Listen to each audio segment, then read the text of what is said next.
A independência vai de eu permitir que esse time tenha um roadmap independente desse roadmap aqui. Uma das coisas que vão ajudar a gente a entender é voltar na história e entender algumas apresentações que fazem muito sentido para a gente.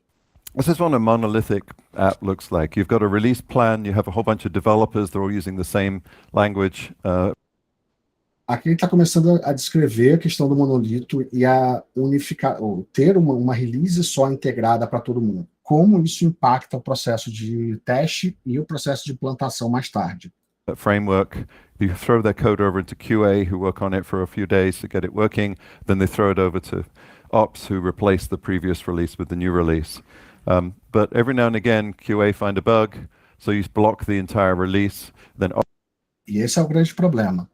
Toda vez que ele vai fazer, que você tem um cenário onde alguma das áreas daquela aplicação produziu um erro e o QA pegou, você não consegue implantar essa release, você não tem a dificuldade de conseguir botar essa release no ar, porque o projeto inteiro está quebrado, porque um detalhezinho foi quebrado em um dos módulos específicos, em uma das áreas específicas.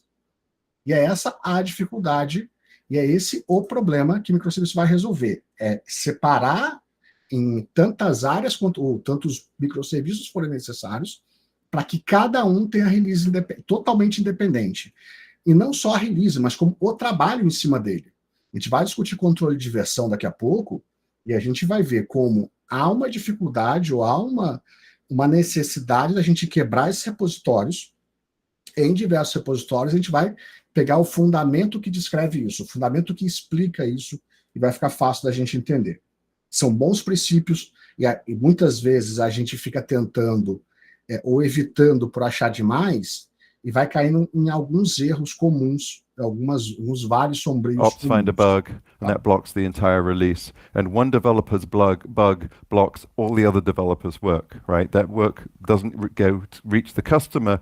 You know, work that has not running in front of the customer hasn't achieved value yet, right? So the problem here is this is fine when you've got 4 or 5 developers, right? When you've got 100 developers, it's insane, because one developer... E aqui ele é claro. Fala, cara, é tranquilo quando eu tenho 5 devs, quando eu tenho 10 devs, quando eu tenho poucos devs. Mas quando eu tenho 100 devs, e alguns de vocês nunca viram times de 100 devs, tá bom? Isso é normal, tá? Não tem problema nenhum. Tá? Mas isso começa a mostrar pra gente que problemas que microserviços resolvem não são problemas de coisas pequenas. Não é uma arquitetura que você possa usar em cenários pequenos, porque não faz sentido. Não faz sentido você adotar numa coisinha muito pequena.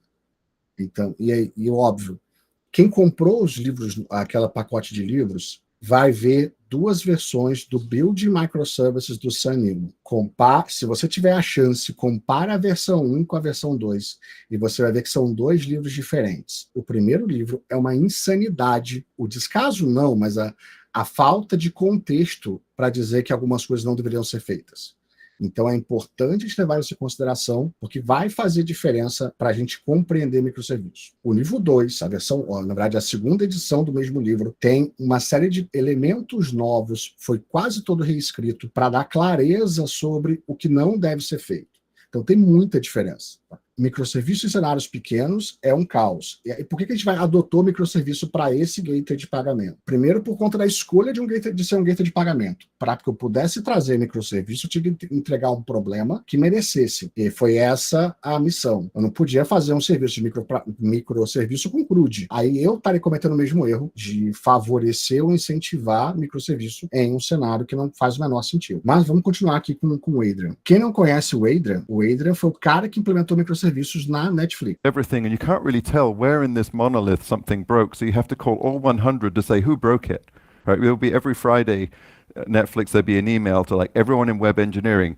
The release broke. Can everyone have a look to see if their stuff broke? And we after we went, this is crazy. E é esse o argumento central do ponto de vista de negócio que traz para a gente a ideia do que problema a gente está querendo resolver. Que problema que a independência vai resolver. Ele não está falando de resiliência, não está falando de escalabilidade, não está falando de performance, não está falando de absolutamente nada, nenhum aspecto técnico do projeto. Ele vai falar ao longo dessa apresentação, eu não vou expor ela toda aqui, mas ele vai falar ao longo dessa apresentação que o grande elemento de negócio do Netflix é time to market, quer dizer, botar features em produção rápido. roadmap, e foi esse objetivo que era interrompido, que era bloqueado com o monolito. E por conta desse objetivo, e por conta dessas quebras, que ele acabou de falar sobre essa questão dos e-mails de sexta-feira, dos e-mails em que ele dizia claramente, olha, alguma coisa quebrou aqui, olha seu código, vê se não foi você. Por conta disso, a quebra para microserviços, e nascem uma série de outros benefícios ao redor disso. Então, escalabilidade. Acaba que, no final das contas, para a escalabilidade, eu economizo, porque eu posso escalar agora só o componente que eu quero. Mas note que não é o ponto central, não é o objetivo, não é a escalabilidade, o objetivo é a independência. É ter um roadmap independente, é permitir entregar feature independente, é permitir fazer com que eu tenha um time que desenha o X, por exemplo, do fluxo de pagamento, que não interfere se o carrinho está quebrado, se alguma coisa está, se o desenvolvimento daquela parte de carrinho está quebrado ainda, ou está no meio de uma sprint complexa, está no meio de alguma coisa que está fazendo.